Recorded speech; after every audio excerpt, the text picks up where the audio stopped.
اعوذ باللہ من الشیطان الرجیم، بسم اللہ الرحمن الرحیم۔ میرے دنیا بھر کے عظیم ساتھیوں، السلام علیکم۔ آج کا میرا عنوان ہے اے سی والا کمرہ۔ دو بوڑھے میاں بیوی کمرے میں اے سی والے کمرے میں بیٹھ کر لطف لے رہے تھے اور اپنے بیٹے کو بہت سی دعائیں دے رہے تھے کہ اس نے اتنا پیسہ خرچ کر کے ان کے کمرے کو ڈیکوریٹ کرایا اور اے سی لگا کے دیا۔ بڑی دعائیں کر رہے تھے اور بڑے خوش تھے، لیکن اچانک ان کی بہو آئی کمرے میں۔ آپ لوگ یہاں کیسے ہیں؟ یہ تو ہم نے مہمانوں کے لیے بنایا، مہمانوں کی اے سی لگایا، آپ یہاں سے نکلیں۔ کیا بیٹا میں کہاں نکل کے جاؤں گا، یہ تو میرے بیٹے نے بنوایا ہے، اس نے لگایا۔ میں نے کہا نہیں کوئی ضرورت نہیں، آپ نکلیں باہر۔ انہوں نے آپس میں میاں بیوی نے دونوں نے مشورہ کیا کہ اس بے عزتی سے بہتر یہ ہے کہ ہم باہر نکل جائیں۔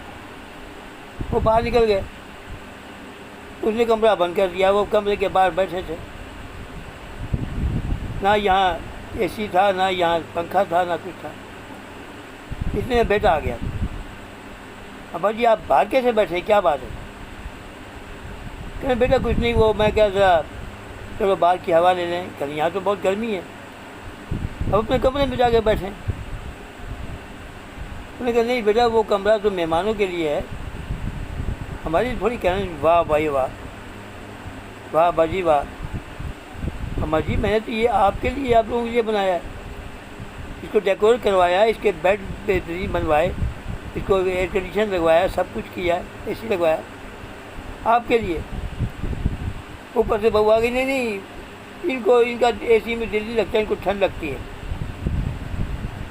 بیٹا جو تھا اس نے کہا ٹھنڈ کیسے لگتی ہے، میں تو کمبل بھی لا کے دیے ہیں دونوں، جب ٹھنڈ لگے تو اوڑھ لو۔ نہیں ان کے لیے یہ دوسرا کمرہ میں دے دوں گا، اسٹور والا خالی کر کے نا وہ دے دوں گی۔ کہنے لگے وہ کیا بات کر رہی ہے، وہاں تو پنکھا بھی نہیں ہے، وہاں تو کچھ بھی نہیں ہے، وہ اسٹور ہے۔ آپ چلیں اندر۔ نے دروازہ کھولا، اندر لے گیا، اے سی آن کیا۔ کہنے یہ آپ کو کس نے مشورہ دیا تھا کہ آپ باہر بیٹھے جائیں؟ وہ کہنے کہ نہیں انہوں نے مجھ سے مشورہ دیا تھا، تو میں نے کہا چلو ٹھیک ہے، آپ مہمانوں کی سمجھتے ہو، مہمان جائیں گے۔ تو بیٹا جو تھا وہ سمجھ گیا چال کو۔ انہوں نے کہا دیکھو آئندہ کبھی بھی میرے معاملے میں، میرے باپ ماں کے معاملے میں آپ نے دخل نہیں دینا، اپنا دماغ صحیح کرو۔ اگر تمہارے باپ آئیں اور ان کو باہر بٹھا دیں